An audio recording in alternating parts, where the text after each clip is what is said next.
Hey. Voicemails on a Tuesday. Voicemails on a Tuesday.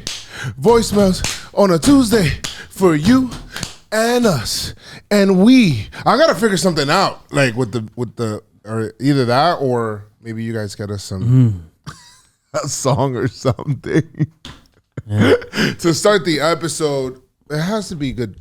It has to be good vibes and all of that stuff when we first start, guys. Welcome. Today is, what's today's date? Today, well, as you're watching this, it's June 19th. We're recording on June 18th. June 18th. We're recording on Tuesday. Probably putting this out early Wednesday. Okay. So by this time, the Yankees hopefully have won this game and washed the bad taste of the Red Sox series out of our mouth. And I have these headphones in my ear. You don't need those. Okay. Well, anyway, this is the episode that is run by you and for you. We do this for you guys. 908-845-5792. If you're new here, welcome. Like the video, subscribe to the channel. BBD and I are here. Alex Grab in the Grappler's Corner. You guys haven't seen him, but maybe one day you will. All right, we got voicemails, Weebs. We've got some voicemails. The Yankees have a new first baseman. Yes, and they also called up a reliever, no? They called up Mashevitz. I think I heard Clayton Andrews is up. So there's some other roster stuff. There's moves coming. We might get like a live reaction to some of it. It might be a trade. Imagine. Hopefully no more injuries. I don't want any more injuries. I hope it's not an injury. There's a roster shuffle that it needs to happen in order for these things to be happening. Correct? Yeah. Yes. Rizzo thought it was the wrong hand. Is there a Rizzo call? Can we start with that one? The Rizzo call is our first call. Huge. Okay. How's it going, guys? I was hoping to talk about first base. Given Anthony Rizzo's injury, do you think they'll give Ben Rice some run? Do you think they'll look outside of the organization, or do you think we're going to see a combination of Cabrera, DJ, and Glaber every day? Go Yanks and Jake sucks. Good call. Cool. Well, we do now know that they are going to be giving Ben Rice a look for these 6 weeks. Rizzo's out, I guess, unless like a big trade happens. Seems like he'll get the vast majority of starts versus righties at the very least. Maybe versus lefties, there's going to be some more DJ first base, and then Oswaldo third, I guess, is the plan there. Right. I don't know what his splits are historically in the minors, Ben Rice, but I can look into it.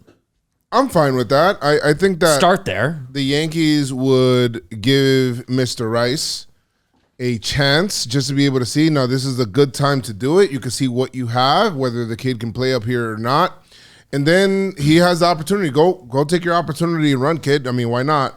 And if he doesn't work out, then it gives the Yankees still enough time where before the deadline, if they wanted to acquire third baseman, they can do that. Or if they wanted to acquire first baseman, they can do that, depending on what's going on with Rizzo. Is looking like it said 4 to 5 weeks, no. Yeah, he'll do like physical activity, like he'll do activity, normal right. conditioning, but not going to do baseball. No baseball activity, stuff. 4 to 5 weeks, and then after that, they said he's like on an 8-week timeline. Yeah, I mean, you sit out that long, you're going to need, at least a week's worth of minor league at bats, right? The minimum, right? So Rizzo, he's around the trade deadline, I guess.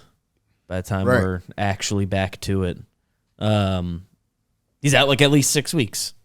Because it's going to be even best case 4 weeks of zero activity, then a week, 2 weeks of dry swings and playing catch or whatever, and then it'll be a minor league thing. He'll need a rehab. Right. Rizzo's out. Long time. And he said, Rizzo had an interesting quote. He says, I thought it was my left wrist, not my right elbow. That was a crazy quote.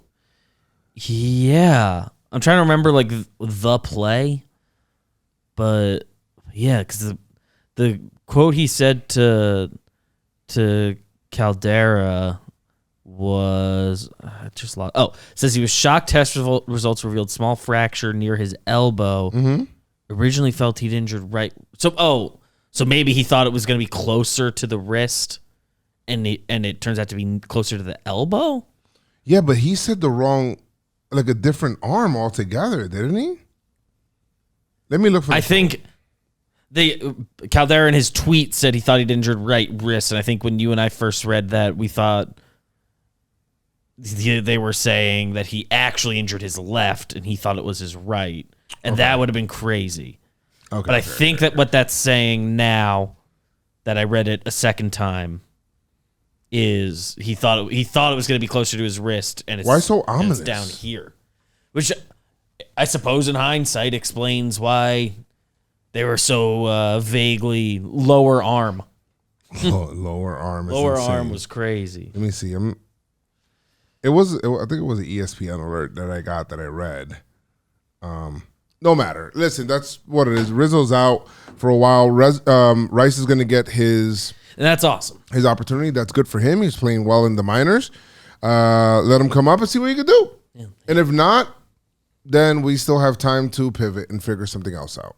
He had. That's the way opportunity works. He had 12 homers in Double-A. He's the lefty, right? He bats lefty. He's batting .261, .511 slug. He's walking a lot. Walking in 15% of his at-bats on the year, give or take. They kept him down in Double-A perhaps even a little too long. He's repeating the level. And it seemed like, I don't think anybody's reported this, but it seemed like they kept him down a few extra days to catch Cole's first rehab game, which I thought, like, oh, that's a cool experience. And he gets the big leagues technically before Cole. Right. So that's fun. He gets 11 games in AAA. He hit 3 homers in those 11 games, batted .333 overall, a .617 OPS. He mashed there. Good for him. And like dirty secret of the Yankees is they really had no first base depth. So I don't know how many internal options to come up there even were. Like in theory, I guess they could have done activating Peraza, who's been struggling, and then DJ and Cabrera are your first base options. Yeah, but they reasonably could have done that, and we wouldn't have been surprised. They could have. I said this in our group chat this morning. Old Yankees would have put in a waiver claim on J.D. Davis and rode that out until Rizzo's back. Or if he was really bad, then yeah, they'd pull the plug, I guess. But he had to be really bad. So I like that it shows a new attitude for the Yankees. I like that. Yeah, Abreu, currently available for free. I like that it shows a new attitude for the Yankees. I'm excited to see Ben Rice. We've been hearing a lot about him in like minor league circles. The last couple years, he sort of came on the scene. He's a guy who lost some college years to COVID stuff and not a ton of professional ABs in the grand scheme of things. But his bat fully came on. Might still be a catcher long term, but he has a little first base experience. He's been like really hitting. Like scouts and other organizations, there's quotes of them like gushing over his hitting and like upset that their teams missed this. I just saw an article about how the Yankees like had their own scout of the Ivy Leagues, or Ben Rice went to Dartmouth and was playing there, so they had a little bit of an advantage. Oh, what happened to those? I don't know. Sorry, Jake. So this is a guy that never a very highly ranked prospect, but I think he's a guy who in hindsight people would have ranked higher. You know what they say about hindsight, babes? 2020. The year is 2020 also. And what I'm really excited about on the Ben Rice front, and I don't necessarily have a fully thought out thought beyond this, but this is just as much an audition for next year as it is about like finishing the season. Like he'd have to like really other teams. He'd have to really hit for when Rizzo is back in 6 weeks for Rizzo not to just get the job back. And again, a guy that like if Rizzo's back and they're gonna play him, will probably benefit from getting AAA at bats. But this is an audition for the Yankees for next year, who will have a decision to make with Rizzo after the season. This is an audition for other teams if the Yankees want to make a trade. Audition for other teams by the deadline if they want to make a trade. It's very exciting. I don't know that the 22 or 23 Yankees would have done this. Right, because they like to not do that. They like to just, he needs to be more seasoned or he's super seasoned. They had a long time where it was like a guy who's a prospect. And granted, Ben Rice might be different because he was like number 12 organizationally, like not super, super tippy top. But now they're on a run since the start of last year where like Volpe played a month at AAA to end 22 and comes up in 23. Dominguez played 9 or 11 games in AAA before making his MLB debut. So maybe they're rethinking how much seasoning a guy really needs at the AAA level before that. Because, I mean, especially Dominguez, they didn't have to. Their hand wasn't forced there. Yeah. Volpe, they really weren't either. They chose to take that risk. So maybe the last 2 years, the Yankees have had this change of heart, and I should give them a little more credit than I'm giving them. But 2 years ago, I think there's no way they'd do the Ben Rice deal. Their decision. I said in our group chat last night, like Twitter's thinking like Ben Rice is going to happen, and I just don't know if any part of me believes it. And then it happens. So it's exciting. Good for him. I'm excited to watch him. Another lefty. I am a sucker for kind of any lefty, and they get to maintain the balance. Yes, they do. Because honestly, I like Rizzo a lot, and I've been trying to see the positives in him the most this year. Like I'm taking anything I could get. But the last several weeks, most of what he was providing was just being a lefty. It feels like. Just kind of started hitting his numbers in the Red Sox series were good. I'm sad he's hurt. I'm excited that they're using it as a chance to audition Rice. All right. Well, that's great. Hot take. Good stuff. Lots of ups and downs. Anthony Rizzo, down. Garrett Cole, up. Yes. What's going on, guys? Just saw the news about Cole coming back on Wednesday. Super hyped about that. I have one quick question or one quick concern. Do we have any concern that maybe the rest of the pitching staff might fall off without Cole to be there as a guide? I know he was able to analyze their starts a little bit more and really look in depth to help each individual pitcher. Are we worried that might not be the case now with him making his own starts? Thanks. I'll hang up. Cole's still gonna be there. He's not. Yeah. This isn't the first year he's done that. He still does that in between starts. He'll still. I don't understand the question. I think he's I know it was at one point, it was said, Cole's been able to be a slightly more helpful because he can't himself. He doesn't have to worry about himself going and throwing earlier this year. As far as being right, but he's still a second doing, pitching coach. He's still doing all of that. He's always done that. Since 2020, we've all joked about how Cole's the pitching coach. Right. He's still doing that, Pop. We're fine. He's fine. He's still gonna keep on doing that. He's still gonna continue to speak to people. If anything, it even gives even more, more weight behind what he says, because let's just say he goes on Wednesday, talks to who's going on Thursday. Thursday is that Heel?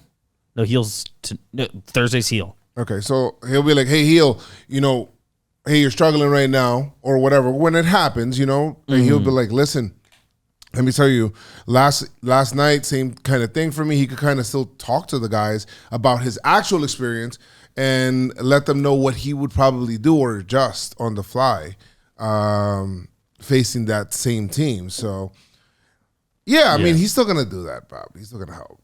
Don't worry about that. We're not losing that. It's not like he just. He's not like he just pitches and then just goes away for 4 days or does nothing. He's gonna be there he's still gonna be helping guys. Yeah, he'll be in the mix. I'm very, very excited to see him, as everyone listening I think agrees. I'm not worried about losing him as a pitching coach. He'll be doing that. Very nice to have him back. I was gonna say the one thing we've missed at time. We've really missed at times this year because the team, I think the rotation still has the best starting pitching ERA. Mm-hmm. Yes, is just like having a guy who you like knew for sure was gonna pitch 7 innings, which Cole isn't gonna be there yet, but having him fully stabilized and a group that's already been stable, right? Pretty sick. Yeah. It's been like what's missing is like a guaranteed length guy. It's very good. Good stuff. Cool. Going on to our next call from Jordan. Okay. What's up, boys? Jordan from Boston. Tough Sox series. Look at guys that are really struggling. Rizzo, Glaber, DJ, Canely, list goes on and on. They got to make some upgrades, but which of the struggling Yankees on the team right now do you have the most faith in that will turn it around this season? Let me know. Thanks, boys. Go Yanks. I guess my first question is, who are we putting in the struggling Yanks bucket? Glaber. DJ. Yeah, DJ, that's fair. Glaber, DJ, Canely. Yeah, Rizzo's out, so I think we're... Ferguson. Ooh. Hamilton? Nah. Ferg. Lumping it into pitchers and hitters, I guess. Relievers and hitters. Mm-hmm. Canely just has the longest track record of those relievers. So he'd be my bet. I know Velo is down a little bit, so there's always there's always a concern that like, I don't know, did he hurt something? Mm-hmm. But in general, he has the longest track record of those guys. He's the most familiar with the organization. There's nothing. There shouldn't be any miscommunications there. But I'm not really worried about him. Like I'd like him to get going and be in a groove. But where's his ERA right now? I'm looking at, he has 10 games, 8 innings, and a 4.5 ERA, which would be a 93 ERA plus. And a reliever ERA can be deceiving. I can take a look at a game log. I'm worried about Canely. He's become very reliant on his changeup to the point where, his fastball doesn't have the velo he needed. He didn't really use it that much, even before when he did have that higher velo. So he really relies on that changeup, man. And when that's not going, or it's diving too much out of the zone, it could be hard to throw strikes then. It's not good. It can lead to walks, it leads to base runners, and it leads to runs. So I'm worried about Canely. I hope we can be able to adjust and fix. That walk rate's too high right now. Who do I think would rebound out of all of those choices? For me, it's going to be it. For me, it'll be DJ LeMahieu. If he's healthy, we're talking healthy here. If he's actually healthy and DJ gets into a groove where he starts hitting, then I can see DJ LeMahieu, getting back to, where he's at. Glaber can get on a streak. He just had like a calendar month of good hitting. Yeah. Think about Glaber, it's a lot of stuff in between the ears. But I love him, but I just hope he can, when things aren't going well, I want him to feel good, so. Yeah. Yeah, DJ's interesting. Curious if you agree with this. I know his numbers are bad and no extra base hits yet, but it's technically only been 15 games total. Mm-hmm. I haven't felt like the at-bats haven't been competitive or that the contact quality's been bad. Obviously needs to lift the ball a little more, and 4 double plays is annoying. Mm-hmm. But I feel like he's put together decent long at-bats and generally is hitting the ball hard.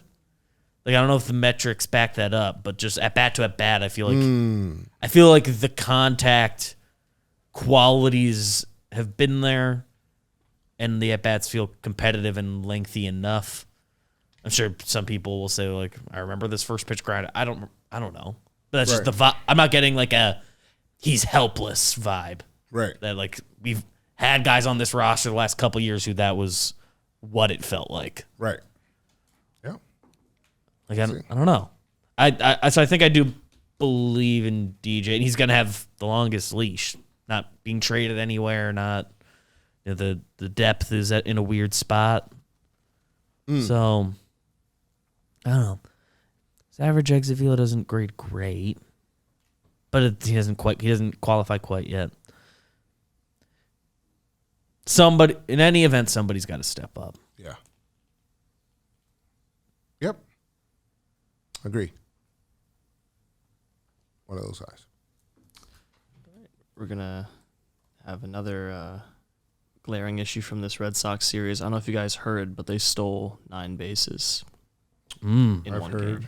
I noticed something there. Hey guys, how's it going? Obviously, the Red Sox figured out a very big weakness that also you guys have been talking about, the catcher's arms specifically, right? Now, I've heard, floating around that teams are probably going to try to exploit that weakness naturally. I was just wondering your guys' take on that and how concerned we should be in regards to obviously the running game now, because it's not easy to just go out and get a catcher who can both frame well and, obviously make good throws. It's not like that's an easy thing to get, and the Yankees value Trevino's framing so much that they might just stick with him despite all of that. But I just want to know the implications you guys think might come as a result of it. Okay, well, what I will say is a lot of those stolen bases were on Stroman, so it was on the pitching. However, Trevino's pop time is a concern, and the velo from his arm is a concern too. Now, him and Wells have pretty much split time evenly, it's felt like. It hasn't been like there's been one primary catcher. I think last time I looked, Trevino had like 130 at-bats, and then Wells had about 122 or something like that. Yeah, they've played... It's been pretty much... Trevino has 146 plate appearances, Wells has 139, so more or less the same. They're about, they're splitting the time 50-50. Yeah. So Wells seems to have more of an arm, but defensively is, in terms of pitch framing and things like that, doesn't grade as high as Trevino. Now this is more of a... Oh, they've split the innings almost exactly 50-50. Next year and the year after kind of problem, but I think pitch framing is as an art, is gonna go away, because once the pitch clock, not the pitch clock, once the replay system for balls and strikes gets implemented that they have in AAA, I think that... And that skill just inherently becomes a little less valuable. Correct. Because, the replay will catch something or whatnot. Maybe we go back to catchers not having to catch a one knee anymore. Yeah, that's going to be less in their control. Yes. It's obviously a group effort because those two guys aren't blessed with the greatest just pure arm strength, it seems. So like anybody, like you're saying, that a lot of it falls on the pitchers. Mm-hmm.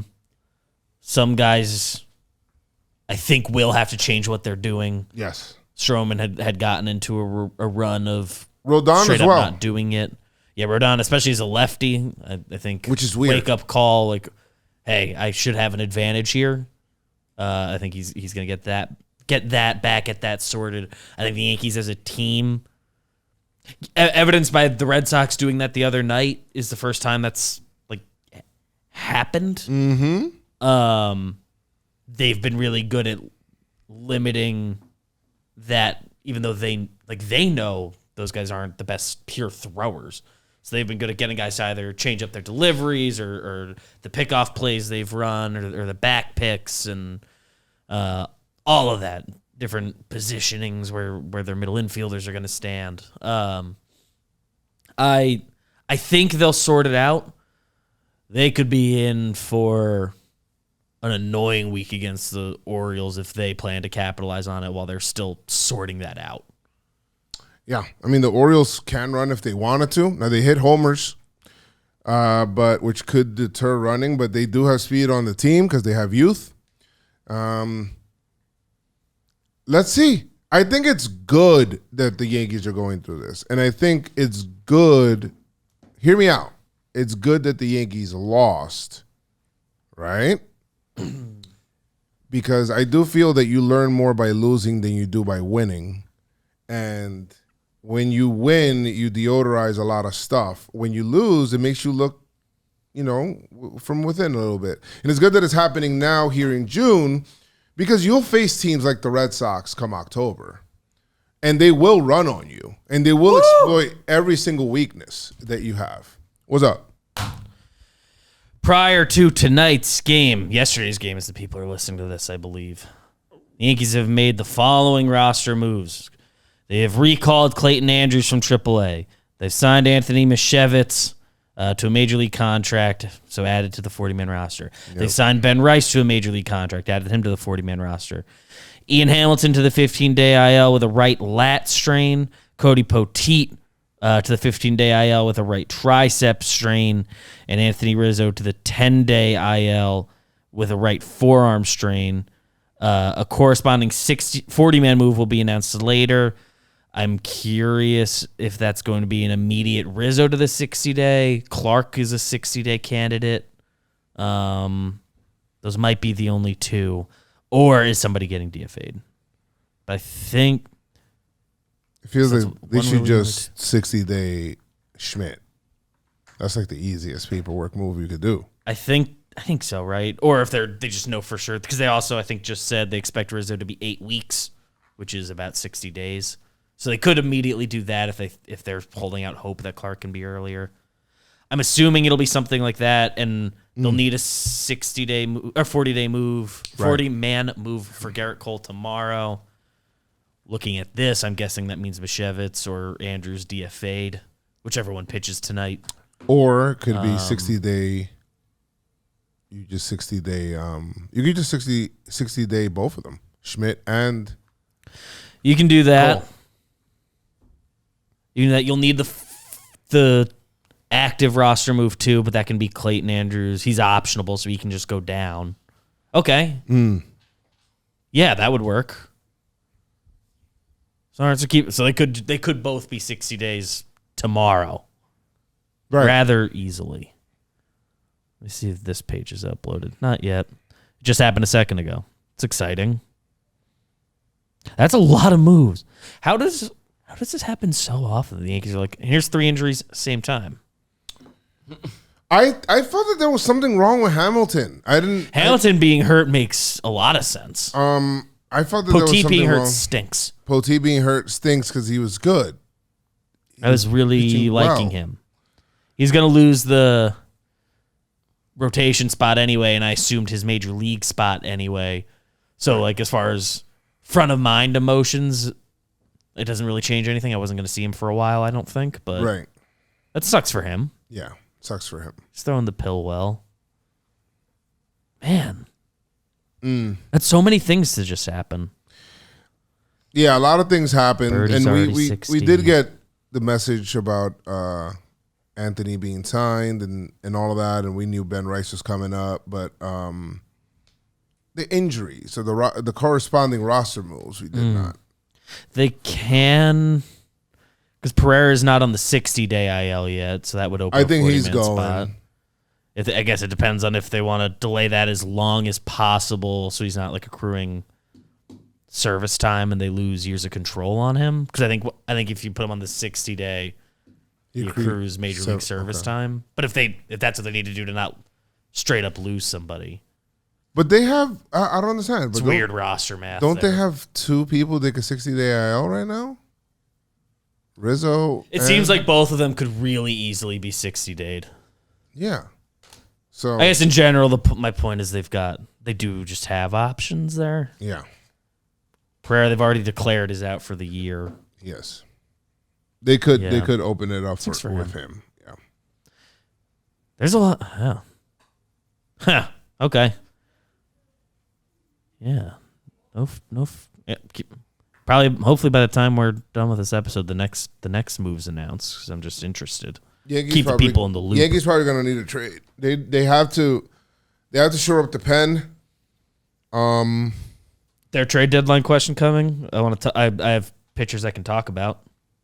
Yeah, we have a few options. If you want me to go to the trade deadline, thoughts. Yeah. Let's get there and then finish what you were saying. Up, BBD and Joez. This is Brian calling in with a little bullpen talk. Obviously, that's one of the places we really need to upgrade our roster. One of the ways is trade. I'm looking to personally pillage the NL East, with the bottom dwellers there, whether it's the Marlins or the Nationals or Mets. I know they have some good bullpen arms. Or I'm kind of looking to see if you guys have any information on any internal solutions. We need some young gun to come up a la Steven Ridings. That man was an enigma, came up for a week, blew my mind, then dropped off the face of the earth. So looking for some type of that energy. Let me know if you guys have any ideas, and look forward to hearing your thoughts. Thanks. Jake sucks. Jake sucks. Could you use this? So you're just saying he wants a Steven Ridings to happen? Was that the point of bringing up Ridings? Yeah, can you pull one out of your hat, please? I can find a Steven Ridings in the Yankees org, maybe. What were you saying about needing a bullpen in trades? Yanks have to shore up their bullpen right now. I mean, now more than ever. I was saying that before this happened. The circle of trust is very small for Boone here. I mean, he's going to say that he trusts all of his relievers, but when I mean circle of trust, I mean you need to get a win. Your pitcher just gave you, let's just say, 5 innings, 5 1/3 innings. Who's taking you the rest of the way? Where's the bridge to a win? And yeah, Luke Weaver's there, sure. Yeah, unfortunately, not unfortunately, because he's been good, but like it's shocking how firmly in the circle of trust he is. Yes, like compared to coming into this year, but that's the Yankees. Yeah, Holmes is in there. And then after that, it's weird. After that, it's strange. Because Hamilton out.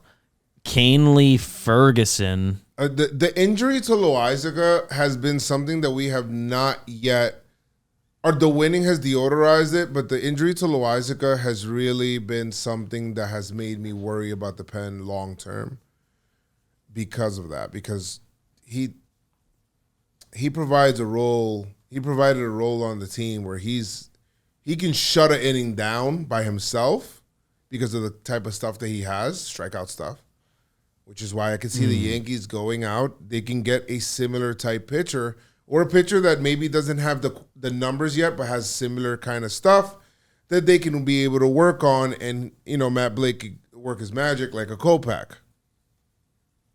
Right? Yeah. Kopech would be interesting. We've been throwing the name Tanner Scott around. Right. St. Louis is back in it, so Ryan Helsley is like, yeah, out. But we'll see. We'll see I believe currently in a playoff position. Right. So he currently can't be on your board. They can fall out. 6 weeks is a long time.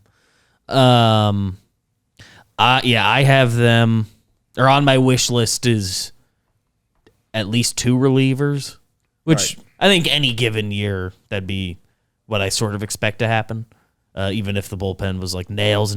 You probably need another lefty. And I think I'd like one to be a lefty. It can be the same guy, but I'd like at least one lefty and one guy who's a little more.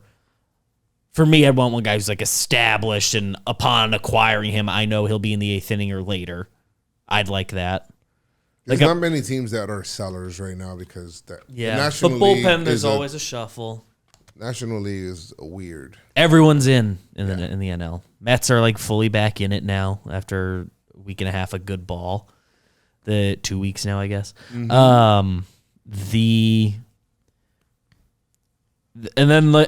So I want one guy who's like more established in day one. Like I know he'll be in 8th and 9th inning, like high leverage spots. And I'm sure they will do, and I'm okay with him also doing like we think he might be our next Clay Holmes, like reclamation, so or we have a tweak in mind. They'll probably get 3 relievers then. Yeah, it could be as little as 2. Yeah, Go get more if you want. If They'll they're get optionable. one will be a lottery ticket with options. Yeah, like several years on him. The guy I have kind of circled, and I said this on Talkin Baseball, that also went out this morning. Would be like also a Marlin if they don't do Tanner Scott. Maybe you can swing him in the same move. Andrew Nardi, his years of control. His FIP is much lower than his ERA, so I think there's some signs there. He misses bats. He had a solid overall season a year ago. Many years of control. He's one I'm kind of circling. Who knows if that one's real? That's just the only one I've done any sort of a deep dive on. I'm like, I can see that. Lefty. Right. But Tanner Scott of the two, you told me to pick one, I'd pick. I would rather have Scott just because he's been doing it a little bit. But at the same time, like how sure he is more established. I would put him in that bucket. But how he was on the bad Orioles teams and he's been on the Marlins the last few years. Like Marlins made the playoffs last year, but does he really have that much high leverage experience? He's not a slam dunk is the point. I'd be happy to have him. I'm interested. And he's for sure available. How's Daniel Bard? Seems like a Matt Blake kind of guy. Man, I don't know how much he's dying to be a Yankee, but interested. Yeah, we'll see. I'm interested.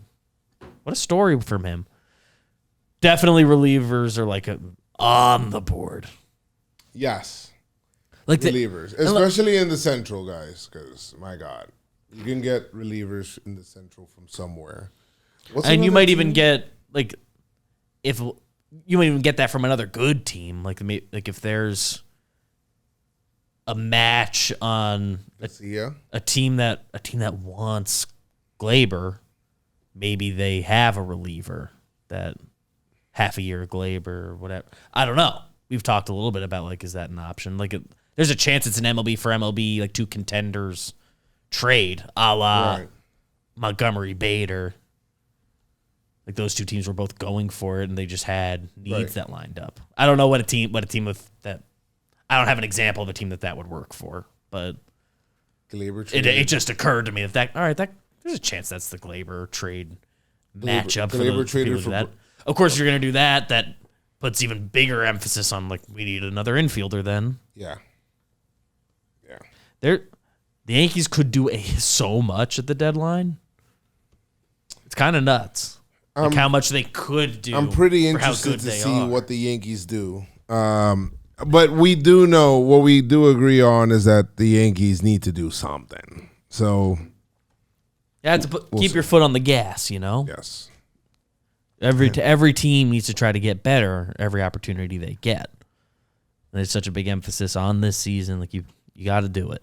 For sure. All right. Okay, I think we got time for one more. Okay. We got a caller, Austin, just looking for some advice. Okay, Austin. Boys, what's up? BBD, Joez McFly. Nice to talk to you. What's I'm goody? Austin from South Georgia. And I'm calling because my family did something really nice for me. I've never been to a game at Yankee Stadium, and the first series after the All-Star break on that Monday, I'm going to be heading up and watching the Yanks play Tampa. So nice. I just wanted some advice on what to look for at the stadium, where to go, what to do, what are some interesting things. You know, I've read a little bit about it, but a little more information from some guys who are some at least semi-regulars would be really cool. So, yeah, any advice on going to the stadium would be sick. Joe, stay away from Dolphins. Go Yanks. No Dolphin jokes anymore. I'm done. We're past it. First time at the stadium, exciting. First time at the stadium, I will say that I would recommend you get there early, like really early, as soon as gates open. I know people love to do like Billy's, and they love to, which is fine. If you want to do Billy's, go even earlier to that. Go even earlier to that. But really try to get into the stadium really early, as soon as gates open, so that you can, like, take in the whole stadium. If there is a long line, I would recommend that you get clear, so that you can get in through the clear entrance, and then you don't have to worry. It's free, and you don't have to worry about, long line. It's like literally the quickest way. By gate, I think it's by 4. Yeah, by gate 4. Between 4 and 6. Yes. And if you're not doing that, Eat the Judge Burger. Eat the Judge Burger. It's probably if you get in early, especially. Yeah, they don't. I don't think they limit them anymore. I don't know. Can I make a confession? Yeah, Haven't had it yet. I want to. it's really good. They don't limit it It's a anymore. smash burger. They don't limit it Huge. anymore. It hits It's really 99, good. and they reset the counter to 1. They keep the counter though. Good, 'cause it's cool. as they should. The I almost went for it at spring training, but then it became getting. I ended up getting just our whole group of the things. I just grabbed a couple buckets and kept it moving. But visit the. Oh yeah, you know what? There's also like if you don't want to wait on like the long lines, the Uber Eats app, you could use that and just pick up the food. That's an easy one. yeah, And visit Monument Park and the Yankees Museum. Make sure you do that. I feel like every Yankee fan should know their history, Yankee history.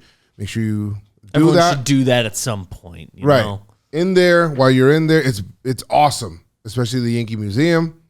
A lot of people visit Monument Park, and some people forget about Yankee Museum. It's really nice too. So, Yeah, I like watching BP. yeah, But it won't be like the Yankees hitting. It'll be the road team. But that's also cool. yeah. Interactive there. Fun. Don't sit on the third base side. It's kind of weird. Yeah. It's just, don't sit there Right. if you can. But there's not a bad seat in the house. There's not. Last week we talked about some other favorite spots to sit, so we won't fully relitigate that. You go to center field. There's like that little area where you get to kind of like stand around and like have drinks and like look. And cool. Definitely like do the loop and see everything from every Definitely do a angle. It's cool. Good stuff. Good stuff. Enjoy your game. Yeah. Enjoy your game. And don't run on the field. Don't run on the field. It's idiot stuff. Yeah. Nobody gets cool points for that. Yankee Stadium security's no joke. They really aren't. So I don't mess with that. Thank you guys so much for joining us this week. Like the video. Subscribe to the channel. 908-845-5792. Hope to see you guys next week. Guys, appreciate y'all. And we'll see you guys later.